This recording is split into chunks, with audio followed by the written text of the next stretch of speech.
सभी का अपने YouTube चैनल आशा स्टडी पॉइंट पर स्वागत करता हूं। दोस्तों, आज का हमारा टॉपिक है सूफी आंदोलन। पिछली वीडियो में आप लोगों ने देखा होगा भक्ति आंदोलन। जैसे हिंदुओं ने अपने प्रचार प्रसार के लिए भक्ति आंदोलन की शुरुआत करी थी या फिर मोक्ष का एक मार्ग बताया था, इसी तरीके मुस्लिम समुदाय से ही संबंधित यानी इस्लाम समुदाय से ही संबंधित कुछ ऐसे कार्यकर्ता जो अपने धर्म को बचाने के लिए, अपने सिद्धांतों को प्रचार करने के लिए सूफी आंदोलन की शुरुआत करी थी। और देखते हैं दोस्तों, सूफी आंदोलन से हमारे पेपरों में क्या महत्वपूर्ण बिंदु बनकर आते हैं। इनसे संबंधित संप्रदाय भारत में कौन कौन से चलाए गए थे, कब सूफी आंदोलन की शुरुआत हमारे भारत में हुई थी और किसके द्वारा हुई थी, इससे संबंधित प्रश्नों पर चर्चा करते हैं। तो पहले दोस्तों हम सूफी आंदोलन की बात करें तो सूफी आंदोलन भी जिस प्रकार मध्यकालीन भारत में हिंदुओं में भक्ति आंदोलन प्रारंभ हुआ था, उसी प्रकार मुसलमानों में प्रेम भक्ति के आधार पर सूफीवाद का उदय हुआ। तो एक प्रकार से हम कह सकते हैं दोनों ही संप्रदाय द्वारा क्या था, अपने सिद्धांतों को प्रसारित करने के लिए या अपने प्रेम भाव को व्यक्त करने के लिए चलाया गया आंदोलन ही सूफीवाद कहलाया। तो दोस्तों, यहाँ से सबसे महत्वपूर्ण बिंदु जो बनता है, क्वेश्चन पूछा जाता है आपका, सूफी शब्द की उत्पत्ति किस भाषा से हुई है या किस शब्द से हुई है। तो सूफी शब्द की उत्पत्ति अरबी शब्द सफा से हुई है। तो यहाँ पे याद देना है, याद रखना है आपको कि अरबी भाषा के शब्द सफा से सूफीवाद की उत्पत्ति हुई है। और सफा का अर्थ क्या होता है, इसको देखते हैं दोस्तों। तो कई बार प्रश्न आपसे पूछा गया है सूफीवाद में सफा का अर्थ क्या होता है या सूफी का अर्थ क्या होता है। तो सूफी का पहला अर्थ होता है पवित्रता या शुद्धता कह सकते हैं, और दूसरे अर्थों में भी इसका प्रयोग किया जाता है। ऐसे व्यक्ति जो श्वेत ऊनी वस्त्रों को पहनते थे, अपने धर्म का प्रचार करते थे, अहिंसा मार्ग को मतलब सत्य मार्ग का प्रचार करते थे और अपने धर्मों के प्रचार के लिए जीवों पर दया करने का या लोगों की सहायता करने के लिए जगह जगह अपने गायन संगीत के माध्यम से अपने धर्म का प्रचार करते थे। तो ऐसे सारे लोग जो ऊनी वस्त्रों को धारण करते थे और अपने धर्म के प्रचार के लिए वो जगह जगह अपने खानगाह में या फिर हम कह सकते हैं अपने मठ बनाते थे और वहां पे क्या करते थे, रहकर वहां पे अपने धर्म का प्रचार करते थे। तो यहाँ पे महत्वपूर्ण बिंदु अगर हम बात करें दोस्तों, तो पहला हमारा बनता है सूफी शब्द की उत्पत्ति अरबी शब्द सफा से हुई है, जिसका अर्थ होता है पवित्रता, या दूसरे अर्थों में हम कह सकते हैं ऐसे व्यक्ति जो श्वेत ऊनी वस्त्रों को पहनते थे या धारण करते थे, वे लोग क्या थे, सूफी आंदोलन से संबंधित थे, या सफा शब्द का अर्थ है। सूफीवाद इस्लाम के भीतर ही एक सुधारवादी आंदोलन था। तो जैसा कि मैंने आप सभी को बताया था पिछले वीडियो में, जब शासन की सत्ता थी तो वहां पे क्या होता था, सत्ता प्राप्त करने के लिए एक दूसरे का वध करना, यानी पुत्र जो पिता की हत्या कर देता था या सेनापति राजा की हत्या करके शासन हासिल करता था। तो उसी समुदाय से अलग लोगों ने क्या किया था, अपने आदर्शों और सिद्धांतों को परिवर्तन करने के लिए या लोगों में प्रचार करने के लिए उस सिद्धांत के नाम से जो आंदोलन किया वही सूफी आंदोलन कहलाया। तो सिंपल भाषा में हम समझ सकते हैं सूफीवाद इस्लाम के ही भीतर एक सुधारवादी आंदोलन के रूप में था, जिसकी शुरुआत ईरान से हुई थी। यहाँ पे एक महत्वपूर्ण बिंदु बनता है कि सूफी आंदोलन की शुरुआत कहाँ से की गई थी। तो सूफी आंदोलन की शुरुआत ईरान से हुई थी। तो ये आपको ध्यान रखना है, कई बार प्रश्न पूछा गया है यहाँ से कि सूफी आंदोलन की शुरुआत कहाँ से हुई थी, तो ईरान से हुई थी। अब दोस्तों बात करते हैं सूफी मत की उत्पत्ति इस्लाम के वहद अल वजूद से हुई, जिसका अर्थ है ईश्वर एक है। यानी इनका ये मानना था सभी को ईश्वर में समान आस्था रखनी चाहिए। ईश्वर का रूप अनेक हो सकता है, लेकिन अगर हम बात करें तो ये सभी की सत्ता एक ही होती है। ईश्वर सर्वव्यापी है और ईश्वर के अलावा किसी की भी नहीं चलती है। तो इस तरीके के सिद्धांतों पे काम करते थे सूफीवाद। तो यहाँ पे सिंपल भाषा में लिखा मैंने ईश्वर एक है, यानी इनका सिद्धांत था ईश्वर के अनेकों रूप हम देते हैं, लेकिन सभी क्या है, ईश्वर के रूप एक ही होते हैं, चाहे वो हिंदू धर्म हो चाहे वो मुस्लिम धर्म हो। क्योंकि सूफीवाद में ऐसा कुछ नहीं था कि ये मुसलमानों को ही प्राथमिकता देते थे, इस धर्म से संबंधित हिंदुओं को भी प्रचार प्रसार करते थे। और इस तरीके के सिद्धांतों में इनका विश्वास था कि ईश्वर सभी के प्रति एक समान रहता है, जो सर्वव्यापी है। सूफी सिलसिले में भी दो भाग थे, यानी सूफी सिलसिले भी दो भागों में विभाजित थी। पहला दोस्तों था बासरा और दूसरा था बेसरा। तो यहाँ पे ध्यान देना है, कई बार क्वेश्चन पूछा गया है बासरा क्या है और बेसरा क्या है। जैसा कि आप सभी को पता है कि सूफी आंदोलन हमारा क्या इस्लाम धर्म से ही अलग होकर इस्लाम धर्म के ही भीतर एक सुधारवादी आंदोलन था। यानी जो इस्लाम के सिद्धांतों को मानते थे या समर्थन करते थे उन्हें बासरा कहा गया था, और जो इस्लाम के सिद्धांतों का समर्थन नहीं करते थे या नहीं मानते थे उन्हें बेसरा कहा गया था। यानी इस तरीके से हम कह सकते हैं सूफी सिलसिले के दो भाग थे। पहला भाग आपका था बासरा, यानी जो क्या करते थे, इस्लाम का समर्थन करते थे सिद्धांतों का, और दूसरा क्या था, बेसरा, जो इस्लाम के सिद्धांतों का समर्थन नहीं करते थे, उसमें परिवर्तन चाहते थे या कुछ और नया करना चाहते थे। अब दोस्तों बात करते हैं सूफी आंदोलन की भारत में किस तरीके से शुरुआत हुई। तो भारत में सूफी सिलसिले का आगमन 1192 में मोहम्मद गौरी के साथ चिश्ती सिलसिला के संस्थापक ख्वाजा माइनुद्दीन चिश्ती से हुई। तो यहाँ महत्वपूर्ण क्वेश्चन ये बनता है आपका, भारत में सूफी सिलसिले के क्या संस्थापक कौन है। तो यहाँ पे आपको याद रखना होगा ख्वाजा माइनुद्दीन चिश्ती थे, जिन्होंने भारत में सूफी सिलसिले की शुरुआत की थी। और किसके साथ आए थे, तो आप सभी को मैंने पिछले वीडियो में बताया था 1192 में तराइन के द्वितीय युद्ध में जब मोहम्मद गौरी पृथ्वीराज चौहान को पराजित करता है और उस दौरान क्या करता, अजमेर पर और दिल्ली पर अधिकार कर लेता है। और उसके बाद ही क्या होता, मोहम्मद गौरी का सत्ता यहाँ पर शासन करना शुरू कर देता है और सत्ता का विस्तार करता है। उसी के साथ जो है ख्वाजा माइनुद्दीन चिश्ती भारत आते हैं और वो क्या करते हैं, उसी में चिश्ती सिलसिले से भारत में क्या करते हैं, सूफी आंदोलन की शुरुआत करते हैं। तो यहाँ से प्रश्न आपका इंपॉर्टेंट बनता है, भारत में सूफी सिलसिले का आगमन कब से हुआ, तो 1192 से हुआ। और किसके थ्रू हुआ था, तो यहाँ पे शासक मोहम्मद गौरी के साथ चिश्ती सिलसिले के संस्थापक ख्वाजा माइनुद्दीन चिश्ती भारत आए थे, जिन्होंने भारत में क्या किया था, सूफी आंदोलन की शुरुआत की थी। तो यहाँ से प्रश्न आपका अगर बनता है तो आप यहाँ पे आंसर दे दें।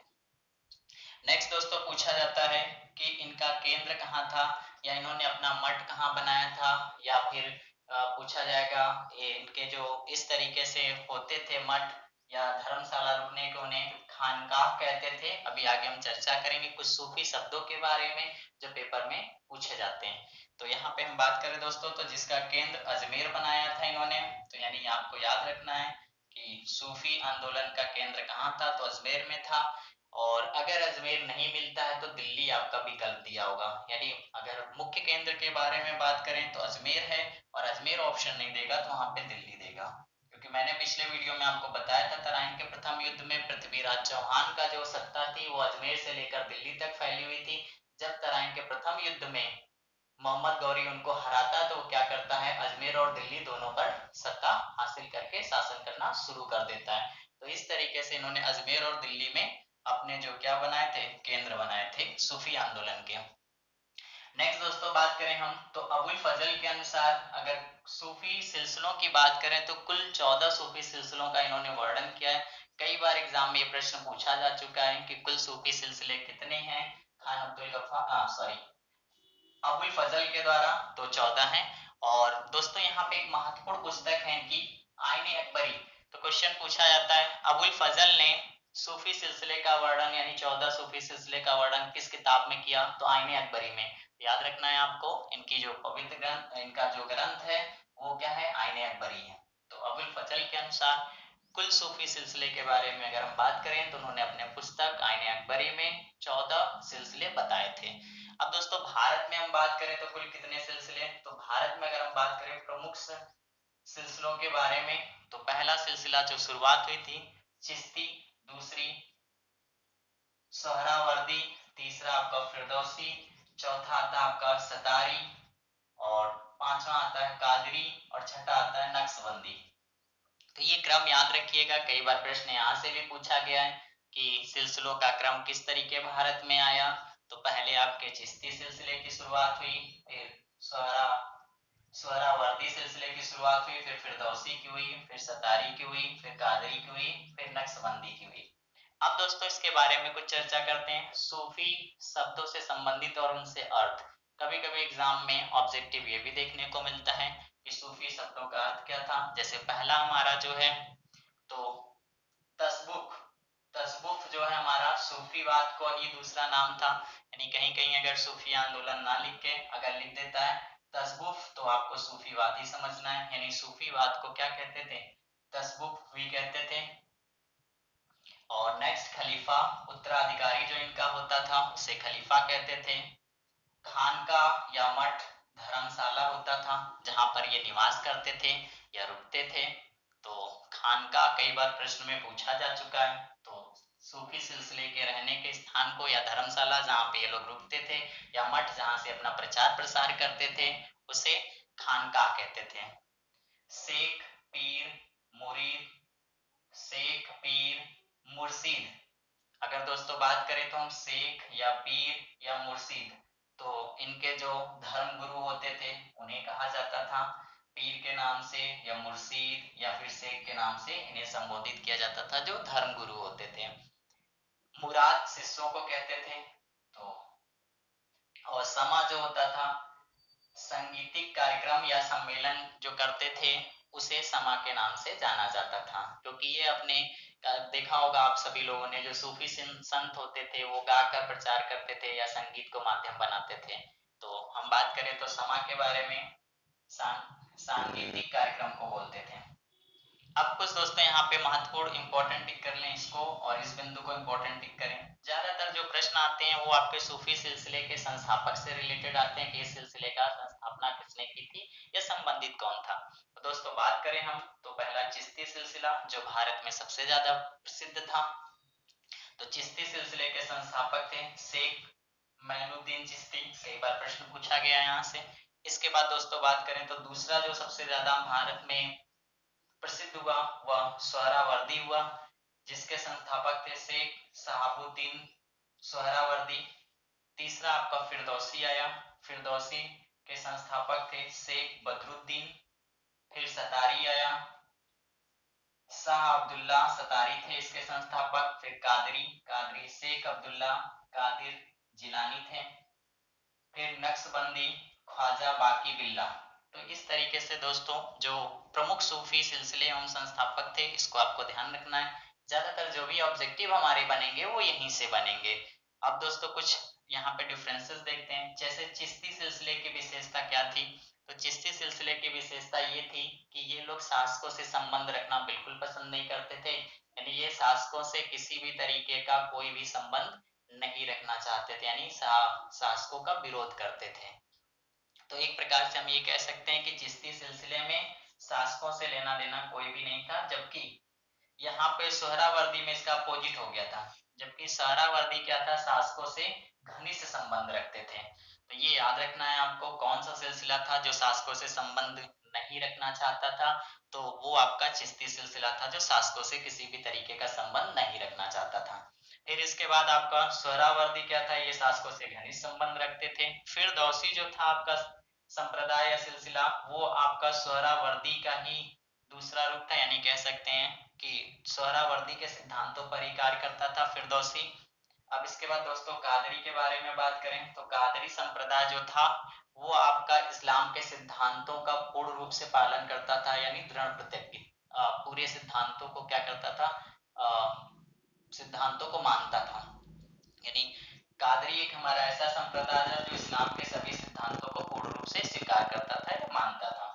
अब नक्शबंदी के बारे में बात करें दोस्तों तो ये एक रूढ़वादी आपका संप्रदाय था। तो इस तरीके से कुछ संप्रदायों को इनकी महत्वपूर्ण विशेषताएं थी। कभी कभी क्वेश्चन आ जाता है कि ऐसा कौन सा संप्रदाय था जो शासकों से संबंध नहीं रखता था, या ऐसे लोग वैसे कौन से संप्रदाय या मतानुयायी थे जो मानने वाले जो शासकों से संबंध नहीं रखते थे। तो वहाँ चार विकल्प आपका देगा, चिश्ती संप्रदाय या चिश्ती सिलसिले, सोहरावर्दी, फिरदौसी, कदारी कादरी। तो इस तरीके से आपको क्या करना होगा, वहां पे ध्यान देना होगा कि आपको चिश्ती टिक करना होगा।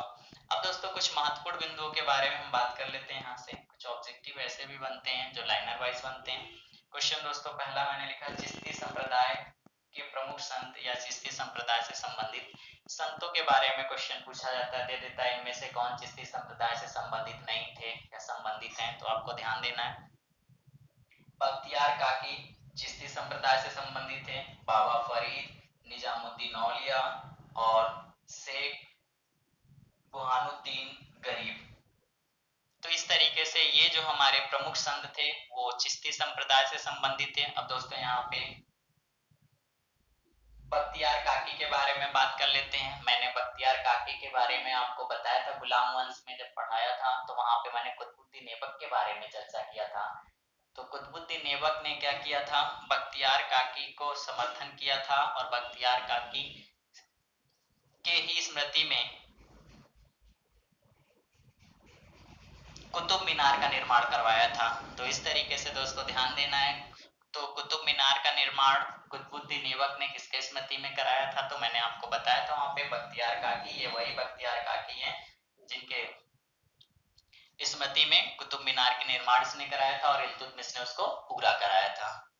तो दोस्तों आगे बात करते हैं। तो यहाँ पे बाबा फरीद जो थे बख्तियार काकी के ही शिष्य थे। कई बार क्वेश्चन पूछा जाता है बख्तियार काकी के शिष्य में से कौन थे, तो चार विकल्प आपका बना देता है, बाबा फरीद, निजामुद्दीन औलिया, शेख बहारुद्दीन गरीब। तो इस तरीके से आपको वहां पे टिक क्या करना होगा, बाबा फरीद जो थे बख्तियार काकी के शिष्य थे।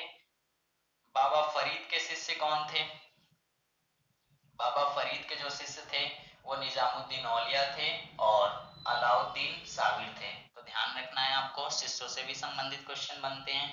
तो लास्ट बारे में बात करें दोस्तों, तो क्वेश्चन पूछा जाता है चिश्ती सिलसिले के वे कौन से आपके शेख थे या पीर थे या गुरु थे, वो जिनकी रचनाएं गुरु ग्रंथ साहिब में शामिल की गई थी या सम्मिलित हैं। तो बाबा फरीद की रचनाएं जो गुरु ग्रंथ साहिब में सम्मिलित हैं। तो इस तरीके से दोस्तों आज हम लोगों ने सूफी आंदोलन पे चर्चा किया और मुझे लगता है कि सारे ही ऑब्जेक्टिव आपको जो कॉम्पिटिटिव बेस पे बनते हैं वो सूफी आंदोलन में आपको यहाँ से मिल जाएंगे। धन्यवाद दोस्तों।